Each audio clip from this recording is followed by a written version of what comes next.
वहाँ एक मारो, हम यहाँ 10 मारेंगे, भवानी रक्त मांगती है। अब वो वाला कानून नहीं चलेगा, एक गाल पे थप्पड़ मारो दूसरा गाल आगे कर दे। अब सच्चाई यही है कि डर का माहौल हमें बहुत अच्छे से बनाना होगा। अब खून के बदले खून, रक्त के बदले रक्त। भारत के 9 राज्य सिमट गए, पूर्णतः वहाँ से हिंदू गायब हो गए।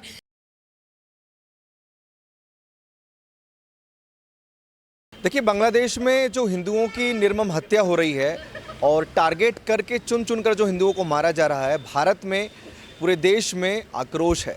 और आक्रोश इतना कि जितने भी घुसपैठी हैं उनको निकालने की बात चल रही है, निकालने की मांग चल रही है।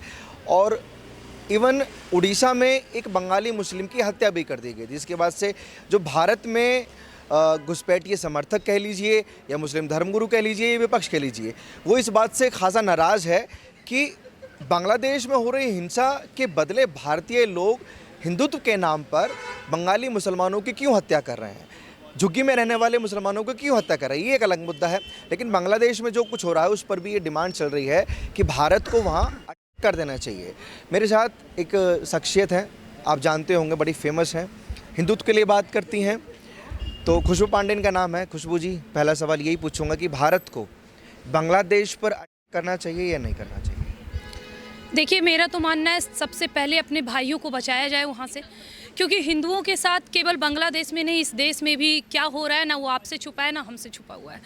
रही बात अटैक की, तो जब अटैक करेंगे ना तो सबसे पहले आवाज़ उठाने वाले और विरोध करने वाले इसी देश के नागरिक होंगे, कोई बाहर के नहीं होंगे। अगर हम कोई कदम उठाते हैं, हम कोई स्टेप अगर हिंदुओं के लिए लेते हैं, हिंदू हित के लिए लेते हैं ना, तो सर्वप्रथम विरोध करने वाले लोग हमारे होंगे। गाजा पट्टी में क्या हो रहा है ये इन्हें दिखाई देता है, ये इन्हें सुनाई देता है, ये उनके लिए आवाज़ उठाते हैं। परंतु हमारे हिंदुओं के साथ यदि देश में या देश के बाहर या किसी अन्य देश में अन्याय होता है तो ये कहते हैं कि भैया हमें क्या मतलब, ये तो उस देश का है। तो अगर अपने हिंदुओं को बचाने के लिए, सबसे पहले तो हमारा देश इसलिए जाना जाता है, इतना अहिंसावादी है कि हमारा इतिहास गवाह है कि आज तक भारत ने कभी भी किसी भी देश पे पहले आक्रमण नहीं किया। परंतु अपने देश, अपने धर्म, अपने सनातनियों को, अपने मंदिरों को बचाने के लिए यदि हमला करना सही है तो मुझे लगता है कि अब सब्र का बांध टूट जाना चाहिए और अब इस सरकार को हमारे हिंदुओं के लिए एक्शन लेना चाहिए। तो टूट चुका समझिए, क्योंकि बागेश्वर धाम सरकार भी, बागेश्वर बाबा भी कह रहे कि अब नहीं सहा जाएगा। जो बांग्लादेश के हालात हैं, आने वाले समय में भारत के हालात होने वाले हैं, अभी एक्शन नहीं लिया तो। इससे पहले जब कश्मीर, केरला और बंगाल में जब ये घटनाएं हो रही थी तो कह रहे थे कि हिंदुओं अभी तो कश्मीर में ऐसा हो रहा है, बहुत जल्द भारत के अन्य राज्यों में होगा। हिंदुओं अभी केरला में ऐसा हो रहा है, बहुत जल्द भारत के अन्य राज्यों में होगा। ये कहते कहते भारत के 9 राज्य सिमट गए, पूर्णतः वहाँ से हिंदू गायब हो गए।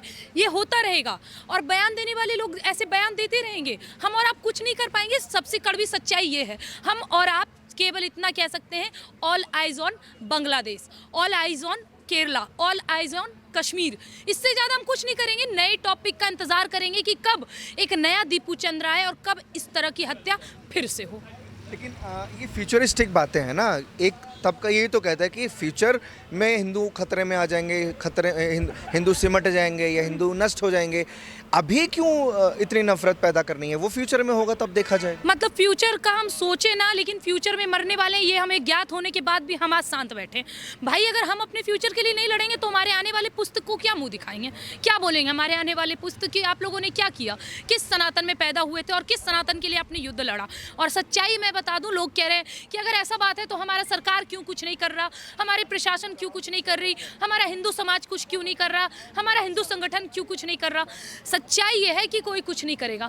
ये देश साधु संतों का है, ये देश ऋषि मुनियों का है, ये देश अघोड़ियों का है, ये देश किन्नर समाजों का है, ये देश नागा साधुओं का है, जिनको जाना जाता है केवल और केवल अपने धर्म को बचाने के लिए। और मैं आपको इस बात का विश्वास दिलाती हूँ कि इस देश की रक्षा या कहीं भी हिंदुओं की रक्षा हमारे और आपके और शासन और प्रशासन के सोचने से कतई नहीं होगी। जिस दिन हमारे देश के साधु संत, जिस दिन हमारे देश के नागा साधु मंदिरों से अपने तन पर भस्म लगा के हाथ में त्रिशूल लेकर अपने धर्म की रक्षा खातिर निकल गए, उस दिन ये एंटी हिंदू वाला जो स्लोगन चला रहे हैं ना, उस दिन ये असली औकात में आ जाएंगे। हाँ, जाती है जब बागेश्वर बाबा के बयान से हिंदू आक्रोशित हो जाते हैं, आप जैसे लोगों के बयान से हिंदू आक्रोशित हो जाते हैं और इस देश के नागरिकों पर अटैक कर देते हैं जो झुग्गियों में रहते हैं।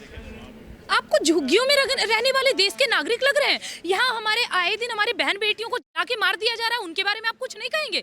अरे सर, आप इस बात को समझ क्यों नहीं रहे कि क्यों आप जिसके साथ भाईचारा निभाने की बात कर रहे हैं वो असल में हमारे भाई कभी बनना ही नहीं चाहते हैं।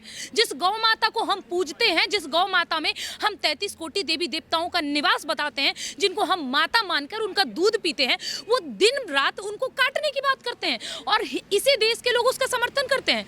आप किनको बचाने की बात कर रहे हैं? इस देश में कितने शरणार्थी हैं? इस देश में पाकिस्तान से भगाए हुए, अलग अलग अन्य राज्यों से भगाए हुए, अन्य देशों से भगाए गए कितने सारे हिंदू हैं जिनको खाने के लिए 2 वक्त की रोटी नहीं मिल रही, और आप इनको झुग्गियों में डाल के उनको प्रूफ करने का काम प्रशासन का है ना। हाँ। कि उनको पकड़ें और डिटेंशन सेंटर भेजें, लेकिन जो नहीं पकड़े जा रहे हैं, जिनके आधार कार्ड भारतीय हैं, उन पर क्यों अटैक कर देते हैं हिंदू भीड़ जो अटैक कर देते हैं? जैसे इल्तिजा मुफ्ती कह रही हैं कि भाई ये तो लिंचिंग हो रही है सर, यहाँ मार दे रहे हैं हिंदू संगठन। देखिए, आपको हम बता दें कि अब वो वाला कानून नहीं चलेगा। एक गाल पे थप्पड़ मारो, दूसरा गाल आगे कर दे। अब सच्चाई यही है कि डर का माहौल हमें बहुत अच्छे से बनाना होगा। अब खून के बदले खून, रक्त के बदले रक्त। बांग्लादेश में हिंदू मर रहा है, यहाँ मुसलमानों को मारना शुरू कर देंगे। आप वहाँ 1 मारो, हम यहाँ 10 मारेंगे। भवानी रक्त मांगती है। अगर आप प्रेम से समझेंगे नहीं तो हमें अपने तरीके से समझाना होगा। सहनशीलता का भी एक क्षमता होता है ना। भारत में और बांग्लादेश में हमको अंतर करना भी नहीं है। ये कब तक चलते रहेगा?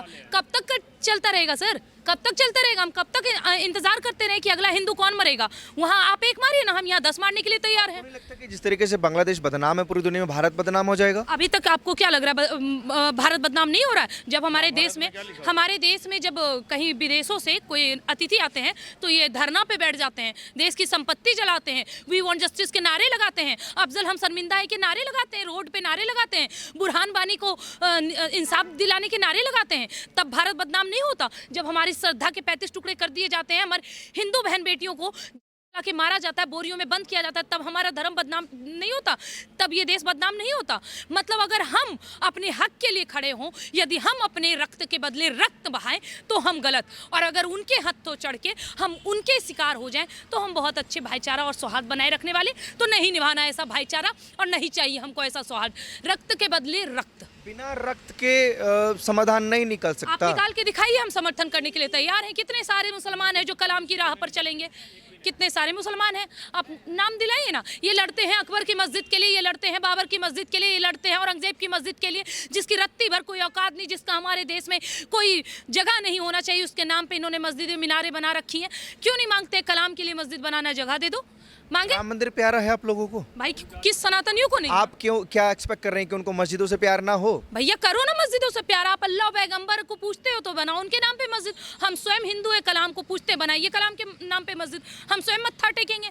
अगर आप आतंकवादियों के नाम पे, आक्रांताओं के नाम पे, जिसने हमारे मंदिरों को तोड़ा, जिसने हमारे बहन बेटियों की इज्जत लूटी, जिसने हमारे धर्म को नाश किया, जिसने हमारी संस्कृति को नाश किया, आप उसके नाम पर मस्जिद मीनार बनाएंगे तो यही छेनी हथौड़ी से 6 दिसंबर को तोड़े थे और आज भी तोड़ेंगे। यही तो इल्तिजा मुफ्ती कहती हैं कि बांग्लादेश में जो हिंसक लोग हैं उनमें और आप लोगों में कोई अंतर नहीं है, और वही कांग्रेस पार्टी कहती है कि अलकायदा में और आरएसएस में कोई अंतर नहीं है। भाई कहाँ आप अलकायदा और आरएसएस का तुलना कर रहे हैं? आप कह के दिखाइए आप अलकायदा के ग्रुप से हैं। हम बहुत शान से कहते हैं हम आरएसएस के हैं।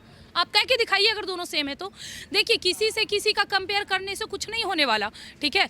ये देश हमारा है सर, ये देश हम सनातनियों का है। आप क्या चाहते हैं? सदैव आधा इतिहास आधा संस्कृति पढ़ के घूमे? अहिंसा परमो धर्म कहते कहते हमने 83 लाख वर्ग किलोमीटर क्षेत्र में फैला भारत तो खो दिया। आज 33 लाख वर्ग किलोमीटर की छोटी सी इकाई में सिमट कर रह गया है। आप क्या चाहते हैं? अहिंसा परमो धर्म बोलते बोलते हम अपनी बहन बेटियों को कुर्बान कर दें? अब समय गया सर। अहिंसा परमो धर्म, धर्म हिंसा तथैव बचाओ। और इस देश के सनातनियों को अब ये बात समझनी होगी, ये देश के साधु संतों को ये बात हमारे तक पहुँचानी होगी। मुझे आप पर भरोसा नहीं, मुझे स्वयं पर भरोसा नहीं, मुझे इस देश के हिंदू समाज पे भरोसा नहीं, मुझे इस देश के सरकार पे, शासन पे, प्रशासन पे भरोसा नहीं। मुझे अगर भरोसा है तो इस देश के भगवाधारी साधुओं पे, मुझे भरोसा है तो इस देश के नागा साधुओं पे, मुझे भरोसा है तो साधु संतों पे, उन ऋषि मुनियों पर जिन्होंने अपने धर्म के लिए, इस देश के लिए सदैव बलिदान दिया है। मुझे भरोसा है उन गौरक्षक करपात्री महाराज पर। आप एक चीज़ मिस कर गए कि आपको फिर संविधान पर भी भरोसा नहीं है, ये नहीं बोला, क्योंकि संविधान ही उन लोगों को इजाज़त देता है अपने धर्म के हिसाब से रहने के लिए, बाबरी का निर्माण करने के लिए और बाकी तमाम चीज़ें करने के लिए। इस देश में संविधान क्यों पूजा जाता है जानते हैं? कारण पता है? क्योंकि ये देश सनातनियों का है। आज भी इस देश में ना सनातनियों की जनसंख्या बहुत ज़्यादा है, इसीलिए इस देश में संविधान की मान्यता है। जिस दिन यहाँ पे अल्पसंख्यक जिनको आप कहते घूम रहे हैं ना, इनकी संख्या बढ़ेगी ना, तो ये जो बांग्लादेश में हो रहा है ना, वो किस संविधान में लिखा है सर? ये बांग्लादेश का अपना कानून है या नहीं है? या बांग्लादेश के संविधान में, बांग्लादेश के कानून में लिखा है कि आप हिंदुओं को इस प्रकार मार सकते हैं?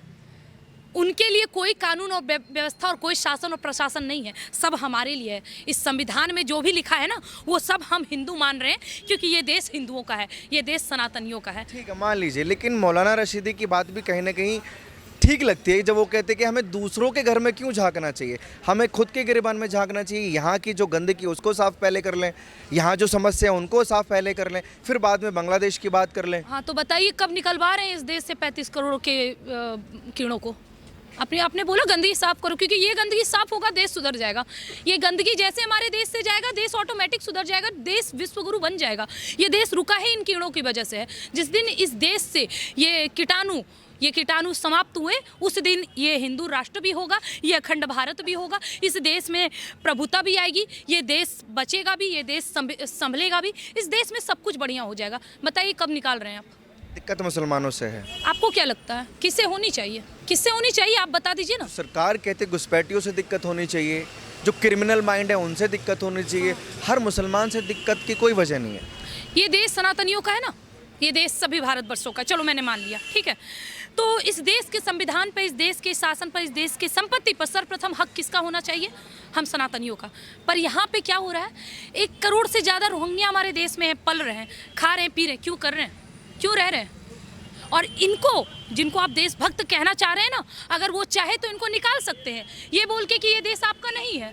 पर क्या हो रहा है, ये देश में उनको रखा जा रहा है, और यदि हम उनके खिलाफ खड़े होते हैं तो प्रशासन उल्टा हमारे विरुद्ध कार्रवाई करती है। सर आप थोड़ा माइंडसेट समझिए इन लोगों का। बांग्लादेश के लिए भी क्या किया जा सकता है, क्या समाधान हो सकता है? देखिए, हमेशा भारतीय जनता पार्टी ने हिंदुओं के लिए एक भरोसा जताया है, एक भरोसा दिखाया है। उसी भरोसे के साथ एक कोई अननोन मैन करके आया है, उसने पूरे बांग्लादेश का सिस्टम हिला दिया है। तो मैं आपको फिर से कह दूं कि जिस दिन सनातनियों ने अपना त्रिनेत्र खोल लिया, उस दिन त्राहिमाम निश्चित है। तो मैं यही गुजारिश करूंगी कि जल्द से जल्द, जिस दिन बांग्लादेश पे आक्रमण हुआ भारत सरकार के द्वारा, उस दिन इस देश में रहने वाले जो ये देश विरोधी है ना, इनकी औकात भी सामने आ जाएगी। तो हमला तो करना एकदम निश्चित है, हमारे देश के नहीं बल्कि सनातनी जिस जिस जगह पर हैं उन सब को बचाने के लिए जो भी कानून, जो भी व्यवस्था सरकार को करनी चाहिए वो ज़रूर करें। इल्तिज़ा मुफ्ती को क्या जवाब है, जो भारत को लिंचिस्तान बोलती है, महबूबा मुफ्ती की बेटी? महबूबा मुफ्ती की बेटी, ये महबूबा मुफ्ती की बेटी बिल्कुल खून एकदम सेम है। ये महबूबा मुफ्ती वही है जो कभी कहा करती थी कि यदि धारा 370-35 से हटा तो बारूद के साथ खेलने का समान होगा। तो लो, 370 भी हट गया और हमने बारूद से खेल भी लिया, क्योंकि उसका शौक हम भारतीयों को बहुत पहले से है। तो ऐसी महिलाओं को मैं कुछ जवाब नहीं देना चाहूँगी। ये इस देश की कभी ना हुई हैं, ना आने वाले दिनों में कभी होंगी। इस देश से जिन लोगों को हमने अभी भी कई जगहों पे सत्ता पर बैठा रखा है, उनको पकड़ के निकाला जाए, उतारा जाए, इस देश से अलग किया जाए। ये देश उनका नहीं है, ये देश सनातनियों का है, हमारा है, हमारे हक में फैसला हो, हम जो चाहे वो हो, बस बात। बहुत शुक्रिया। खुशबू पांडे जी मेरे साथ थी। बांग्लादेश में जो हिंदुओं की हत्या हो रही है और भारत सरकार से ये मांग की जा रही है कि भारत सरकार को हस्तक्षेप अब करना चाहिए। आप अपनी राय कमेंट बॉक्स में दीजिए और ऐसी खबरों के लिए आप जुड़े रहिए हमारे साथ।